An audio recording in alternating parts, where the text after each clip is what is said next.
دابەزینی نرخی نەوت لە بازاڕەکانی جیهاندا یەکێک بوو لە هۆکارە سەرەکیەکان کە حکوومەت یاریمی کوردستانی ناچار کرد لە سەرەتای ئەم ساڵدا سیستەمی پاشەکەوتکردنی موچەی فەرمانبەران جێبەجێ بکات.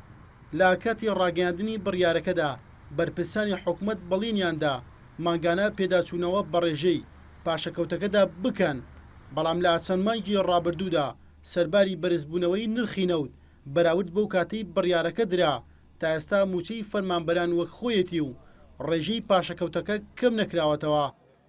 لە دوایین لێدوانیشیدا لەسەر ئەو پرسا سەرۆکی حکوومەتی هەرێم دەڵێت بەرزبوونەوەی نرخی نەوت کاریگەری زۆری لەسەر دۆخی دارایی هەرێم نەبووە و بەم زوانەیەش دەستکاری سیستەمی پاشەکەوتی موچە ناکرێت چونکە حکوومەتی هەرێم پێشتر قەرزێکی زۆری لەسەر بووە.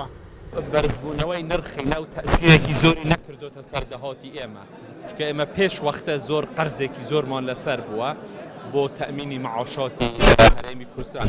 لەبەر ئەوە حقت ئێمە حتا ئێستا لەو مەرحەلەیە نین کە ئێمە بتوانین پێداچوونەوە بە مەسەلەی موچە لە هەرێمی کوردستان دەکەین. بە تاکید ئەگەر باری دارایی هەرێم باش بێت بە تاکید پێداچوونەوە.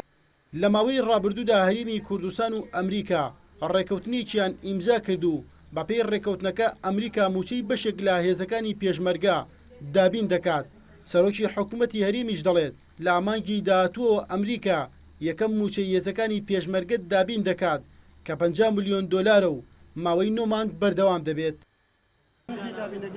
دەست پێ دەکرێت ئەوەی ئەمریکاش لە مانگی هەشتەوە ئەوەی کە هاتووە تەبعاً قۆناغ بە قۆناغە پارەکەی هەمووی 400 شتێک ملیۆن دۆلارە نەک زیاترە و ئەوانە مانگانە شتێک دەدرێتن ئێمەش بە پێی ئەوەی کە ئەوان دەیدەن دابەشی دەکەین بۆ هێزەکانی پێشمەرگ مانگی هەشت دەدرێت.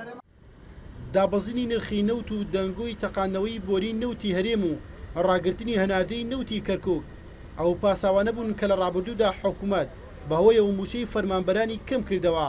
لە ئێستاشدا قەرزەکانی پێشوو وەک بەرپرسانی حکوومەتی هەرێم دەڵێن بۆتە ڕێگر لە بەردەم پێداچوونەوە بە موچەی فەرمانبەراندا.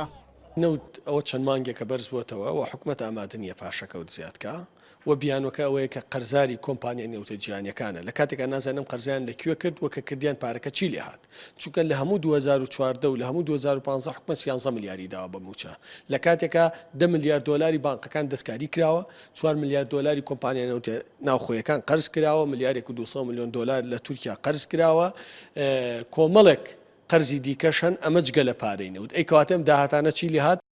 لێدوانی سەرۆکی حکوومەتی هەرێم لەبارەی دەستکاری نەکردنی ڕێژەی پاشەکەوتکردنی موچەی فەرمانبەران دوای چەند ڕۆژێک لە لێدوانی وتەبێژی حکوومەتی هەرێم دێت کە ڕایگەیاندبوو لە کۆبوونەوەی داهاتووی لیژنەی باڵای قەیرانەکاندا گفتوگۆ لەسەر ئەو بابەتە دەکەن و ئەگەر حکوومەت توانای هەبوو ڕێژەی پاشەکەوتکردنی موچە کەم دەکاتەوە.